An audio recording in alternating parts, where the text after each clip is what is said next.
Yeah, you pressing Bieber. Yeah. Yo, what's up? Like, I'm calling you and answering. Yeah, that was low. That was weird. That was crazy. That was weird. They did not run through Bieber. There was. Why you not answering your phone? Like, yo. What's up, man? You good? I'm good. How are you? All right, young brother, everything's good? Everything's Selling great. out arenas and everything? Starting to act different, huh? No, you ain't been calling me and hanging out the way we used to hang out. Well, I mean, you try to get in contact with me, through all my, partners and whatnot. Mm-hmm. But you never really got my number, so. Right. Okay. My number? Yeah. I'm gonna tell you my number. Yeah.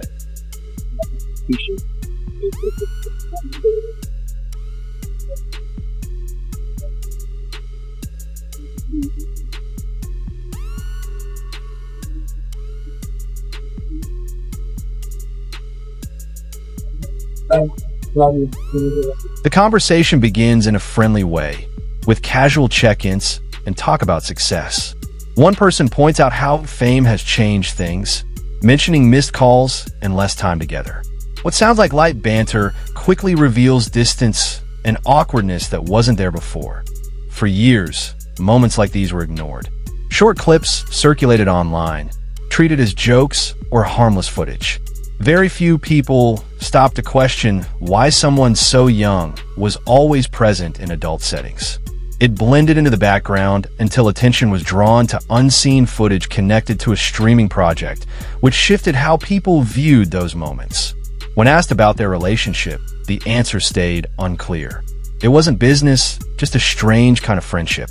The younger figure was described as a little brother, someone the industry wanted to protect. While the words sounded supportive, they also blurred important boundaries. The talk then moved to expensive cars and age milestones, discussed casually despite the situation. What once sounded playful now feels uncomfortable when heard again. With time and context, these clips are no longer jokes. People hanging out and what we doing, we can't really disclose, but it's definitely a 15-year-old's dream. He signed to Usher. He signed to Usher. I had legal guardianship of Usher when he did his first album. I did Usher's first album. I don't have legal guardianship of him, but for the next 48 hours, he's with me. So and we gonna go full crazy. Justin points out that he's only 15. The response is laughter, followed by advice to slow down, almost like a coach telling a young player to stay patient. The message is simple. The rewards will come later. The access will come later. For now, just stay close and keep listening. That moment stands out today more than ever. A teenager being moved into an adult environment without clear limits, without visible oversight, and without anyone stepping in to question whether this was appropriate. What once sounded casual now feels deeply concerning. And this wasn't an isolated situation. Similar stories had already been shared years earlier involving another young artist. The same pattern appeared again. Early access, heavy influence, and guidance behind closed doors. Back then, it was praised as mentorship. With hindsight, it increasingly looks like control. Look at Usher. What Usher say? I seen some things I shouldn't have been seeing at that age. What does that tell you? That he's seen some things, he was around some things when he was young that he shouldn't have been at a Diddy party. So that's going to show you that there's certain things that are happening that's going on that here it is, this kid was saying he shouldn't even seen it and been around it himself. So all the other celebrities who saw it and they stand quiet about it. Ain't that in our culture? No snitching. And I felt a certain way when Usher got on Shay Shay, and I don't mean to mention other people's platforms, but he got on Shay Shay and he mentioned how great and how good Puff taught him and everything. You know what I'm saying? About the business, right?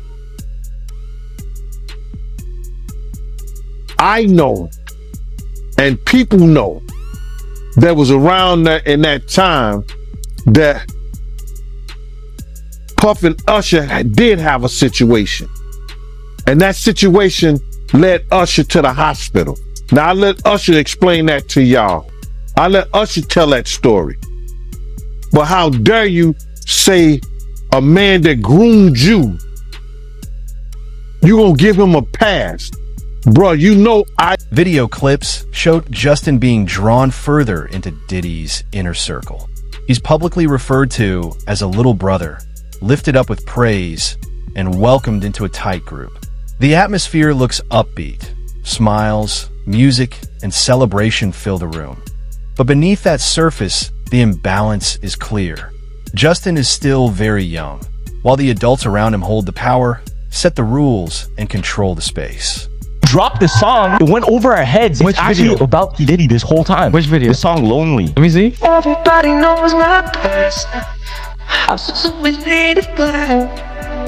Maybe that's the price you pay for the money and fame at an early age. He even came out and said stuff about how when he was younger, he was being taken advantage of, which is true. The problem was being a victim of the diddler. What happens? Because he has so much dirt on you, if you go out into the public, he may have videos, he may have embarrassing things, he might even have incriminating footage of you doing things that you were forced to under the influence to do.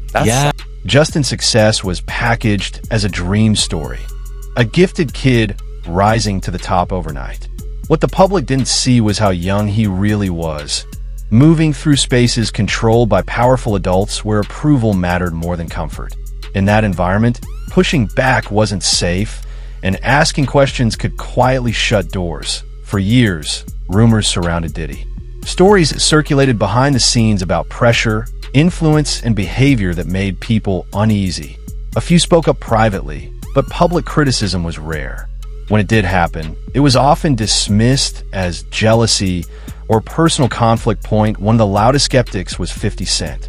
He repeatedly said he kept his distance, claiming he noticed warning signs but chose not to get involved. At the time, most people brushed it off as industry drama. Today, with legal actions and investigations changing the narrative, those past comments carry new weight, not as proof, but as early warnings many chose to overlook. Guys, the leaked video of Justin Bieber partying with P. Diddy has just emerged, and it looks horrifying. Bieber was not in his right state of mind. Here's the video. Oh, he's bad boy now. Look at that. Whoa, look at that. It's your icon alert. Look at It's called. Does that look normal to you guys? What's going on here? He gets down on his knees, starts drinking. Diddy right there. Look at his eyes. According to Jaguar, Diddy's interest in Justin began very early and stayed mostly out of public view. He wasn't loud or obvious about it, but people close to Justin noticed the attention and felt uncomfortable. Something about it raised quiet concern that I could see the time. Justin was still extremely young, just stepping into fame and surrounded by adults who held real power over his career. That was the moment when Usher became part of the situation, adding another influential figure into Justin's orbit. I'm tired of Usher. I wish somebody would come out and just like sue him. Like, we need Usher. No, we do. We need a victim to come out and be honest about him, because what I'm realizing is that he's gonna fake the funk until the very man. He's just gonna keep on sucking the devil's. And I don't know, you know, like with a baby, that pacifier, sometimes you gotta pull it out. You know what I'm saying? And take it away, right? When the babies used to sucking on the pacifier.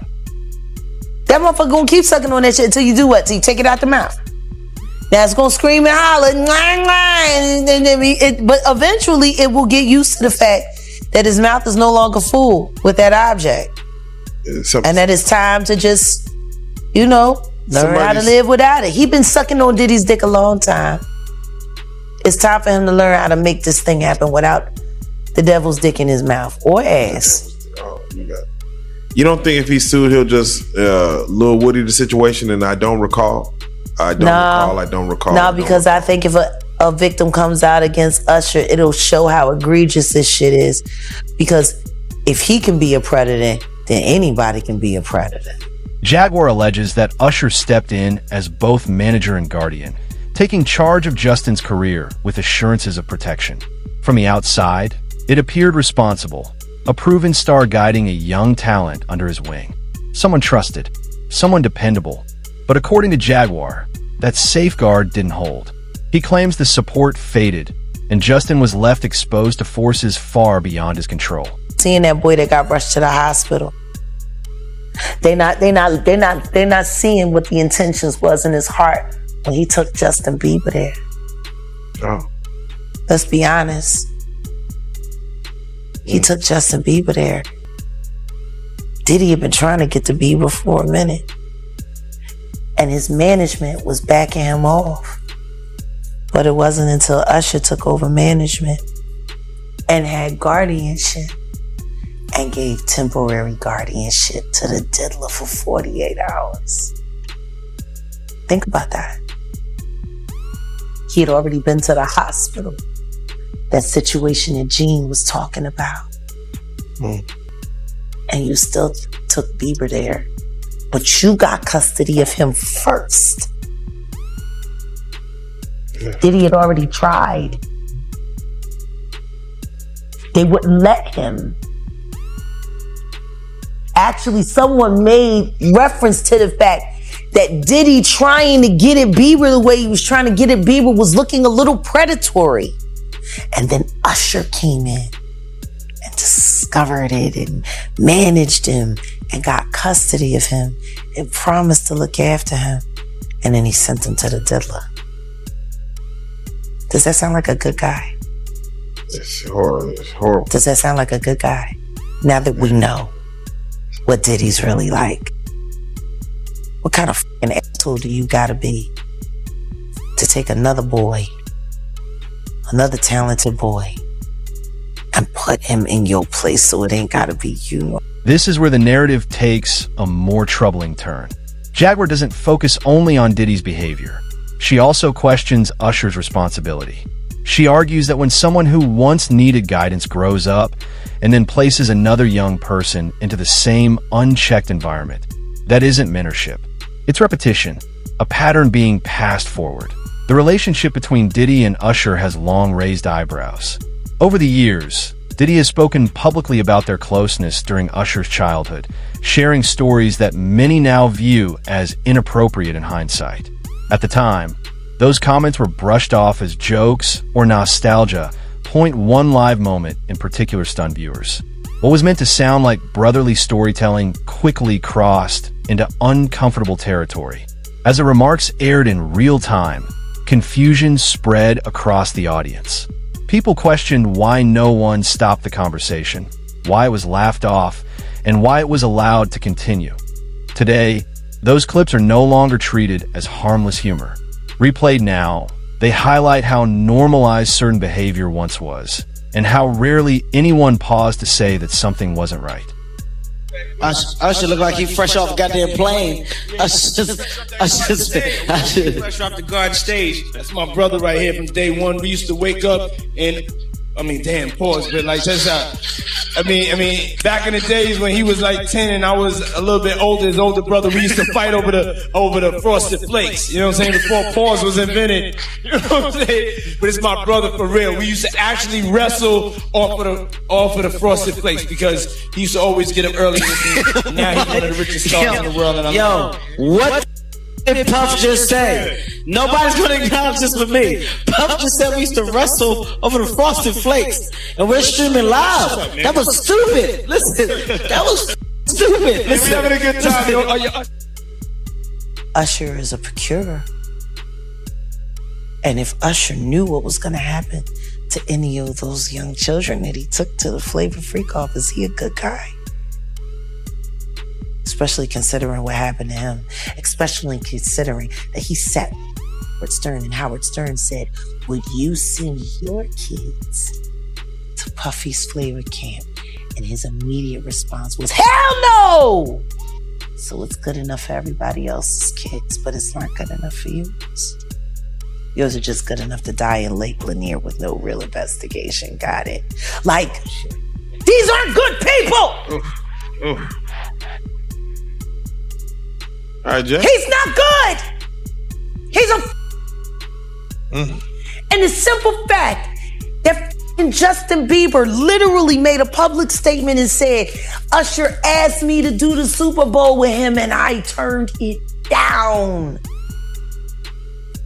For the hits. Why would he turn it down? Who turns down the Super Bowl? This is where the narrative takes a more troubling turn. Jaguar doesn't focus only on Diddy's behavior. She also questions Usher's responsibility.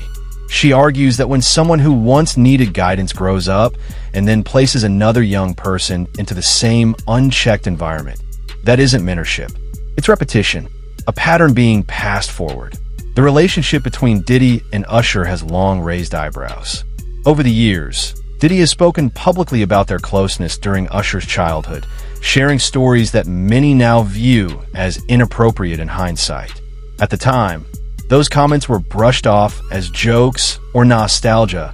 Point one live moment in particular stunned viewers.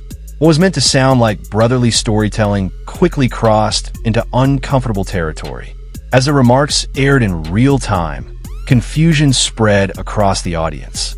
People questioned why no one stopped the conversation, why it was laughed off, and why it was allowed to continue. Today, those clips are no longer treated as harmless humor. Replayed now, they highlight how normalized certain behavior once was, and how rarely anyone paused to say that something wasn't right. Yeah, and she's crazy. She's a superstar. Superstar, right? So you're there and you see her and you see the way she's reacting to you. And I wonder what was going through your mind, because I've never had a chance to ask you that, because I know what was going through her mind, because I've had a chance to ask her that, and it's pretty clear in the video what's going through her mind. She can't even. What was going through your mind when you saw that kind of reaction, and also now in the knowledge that you were just coming out of that space yourself? I wanted to protect the moment. You know, I don't know how many opportunities I'm gonna get. You know, we never know how many opportunities we're gonna get with anybody. I mean, I'm tearing up thinking about it, just with the Kobe situation, you know? Just never know. And so I just wanted to be a good example, you know? And,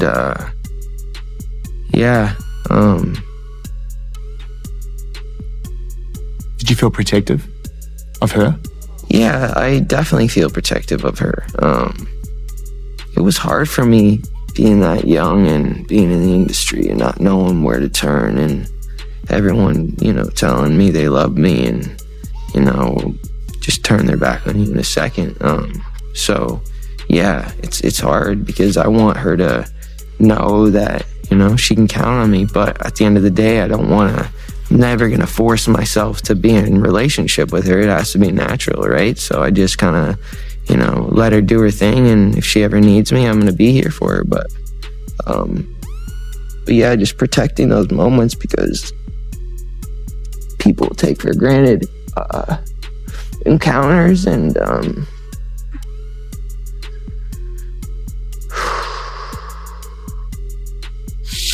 yeah. So yeah, I just want to protect her, you know. I don't want her to lose it. I don't want her to, you know, go through anything I went through. I don't wish that upon anybody. So, yeah, if she ever needs me, I'm just... In this telling, Justin didn't simply grow up and move on. He withdrew. Jaguar's message is pointed. The industry protects itself by staying silent. Young artists aren't truly safeguarded. They're passed along from one powerful adult to another. As long as no one speaks out officially, the cycle continues. Jaguar Wright says when she looks at Justin today, she doesn't just see a global superstar. She sees someone who endured experiences most people could never imagine. She points to an interview where Justin spoke about Billie Eilish, his voice trembling and eyes welling up. He explained he simply wanted to protect her, to keep her safe in a world he knows can be unforgiving, that he described the instinct to shield those moments, to set an example, and to offer guidance without forcing a connection. He spoke of the fragility of opportunities and the responsibility that comes with them, reflecting on his own experiences as a young artist surrounded by adults who could turn on him in an instant. Protecting others, he explained, meant letting them grow naturally while still being available if they needed support. For Jaguar, those words reveal a truth beyond the surface. People don't speak like that unless they've lived it. In her view, Justin understands firsthand what happens to young performers behind closed doors.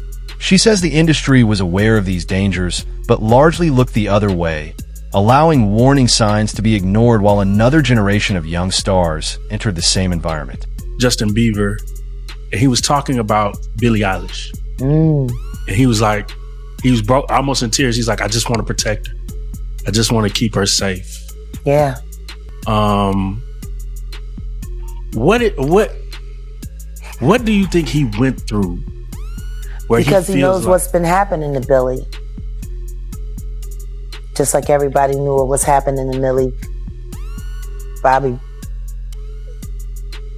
Brown girl with Drake. These people are monsters. When Jaguar discusses Diddy's past, she looks beyond fame and fortune. She focuses on his childhood, his upbringing, and the absence of real guidance during formative years. In her view, patterns begin early. Those who never experience protection can grow up unsure how to safeguard others. She also highlights the people who acted as stabilizing forces in Diddy's life, individuals who kept him grounded and accountable. According to Jaguar, when those figures were no longer present, the balance was lost and the situation began to spiral. In Harlem, and they asked him what he thought about what was going on with Diddy and if he knew Diddy. And I love Dapper Dan for this. He said, I grew up with his parents. I knew his parents.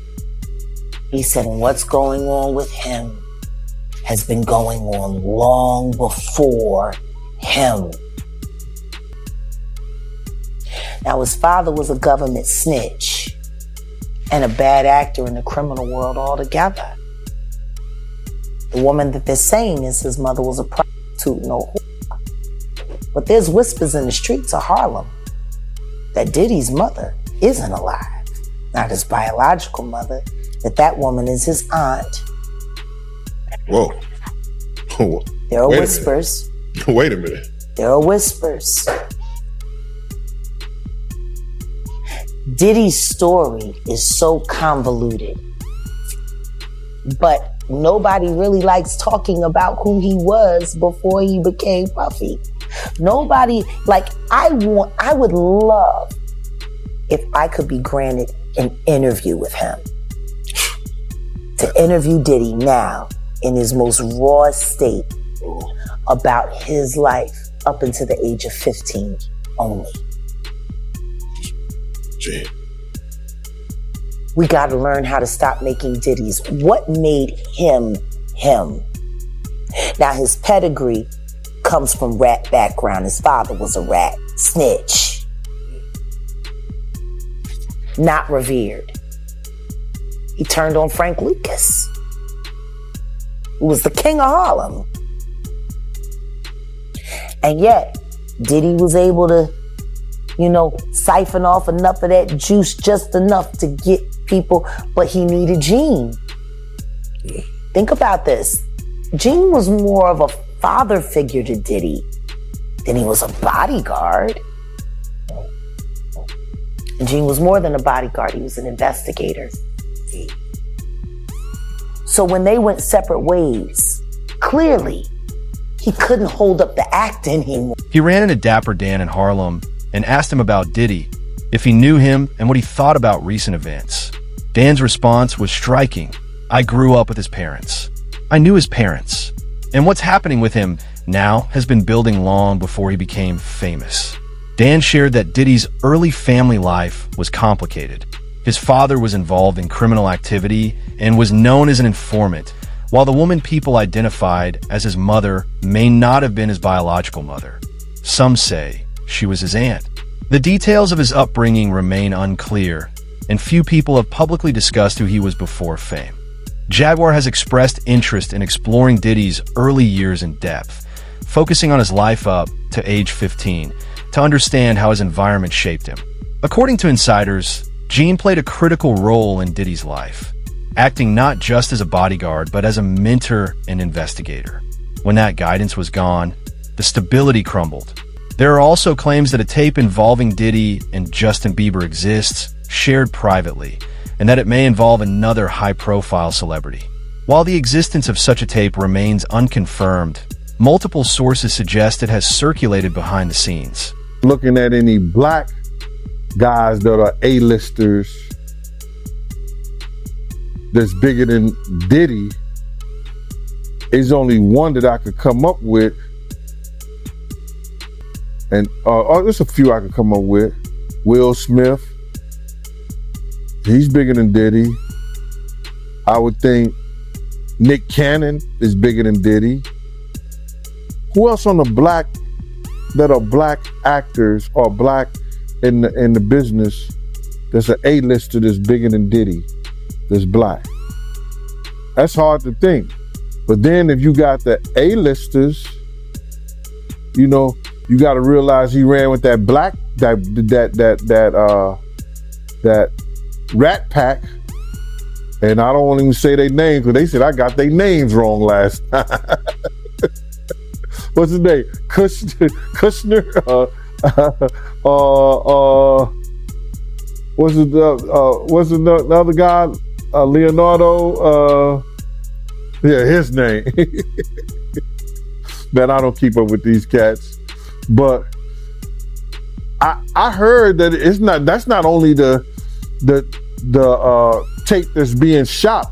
There's some other tapes out there, other people too with him. And him doing some things with some other people. So there's quite a few tapes that might be out there, what they're hearing. And I don't want to see the tapes, but I want to know if they're really true. Because if they got if they got some tapes out there and it's with some underage, whether it's celebrities or not, it's gonna be crazy, bro. It's gonna be real crazy.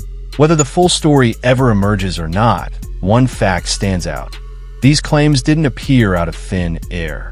They grew from years of ignored warnings, unsettling footage, and the observations of people who sensed something was wrong but were told to remain silent.